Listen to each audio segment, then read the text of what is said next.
magandang hapon sa inyong lahat. Ako ulit si Flexi the Rexy. At ngayon, ang topic natin ngayon ay tungkol sa GCash. Ang GCash scam na nangyari nung weekend lamang. Ano ang nangyari dito? Ayon sa mga reports, may mga GCash users na nawalan ng 2,000 pesos sa mga account nila. Meron din iba na nawalan ng 10,000 pesos.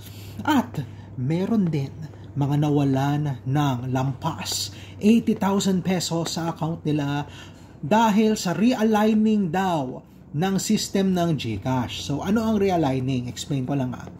Ang realigning ay in-update nila yung system ng isang makabagong system para maging mas mabilis at mas makabago ang sistema ng GCash. Hiningi ba ng mga tao na i-update ang system nila? Hindi. Wala. Ginawa lang nila. Kaya yun, nagkandaletse-letse tuloy yung mga pera ng mga tao. At hindi lang ito ang unang beses nangyari. Nangyari din ito noong 2023. Kaya GCash, ano ba naman yan?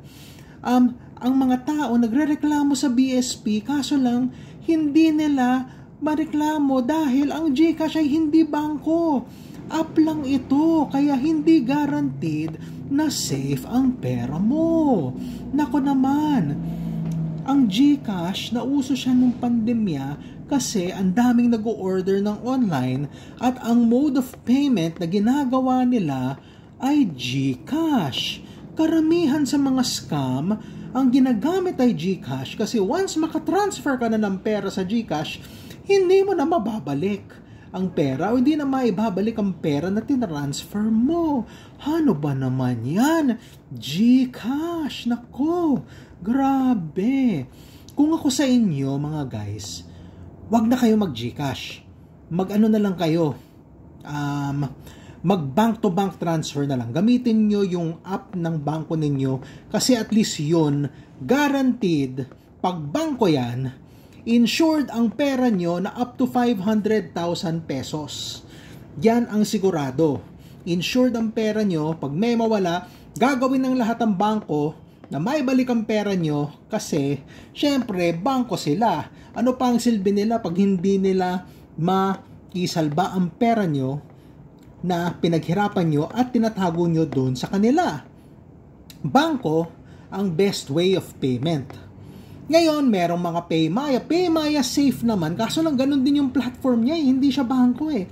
Mas maganda at mas safe kung sa bangko nyo na lang ilagay yung pera nyo. Ang problema dito, sa GCash na to, is hindi naman sila bangko. Hindi naman sila accredited. Ng mga bangko, BSP, diba, kung mawala pera mo, wala na. Thank you. Ang daming nawala ng pera eh, 100,000.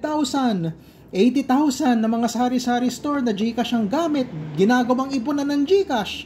Kasi wala silang hindi sila nag-ano sa bangko, 'di ba? Mas okay may ATM sa bangko, safe ang pera nyo. Ayan, nawala na tuloy GCash. So well, goodbye GCash. Na yon, episode end. Bye-bye guys.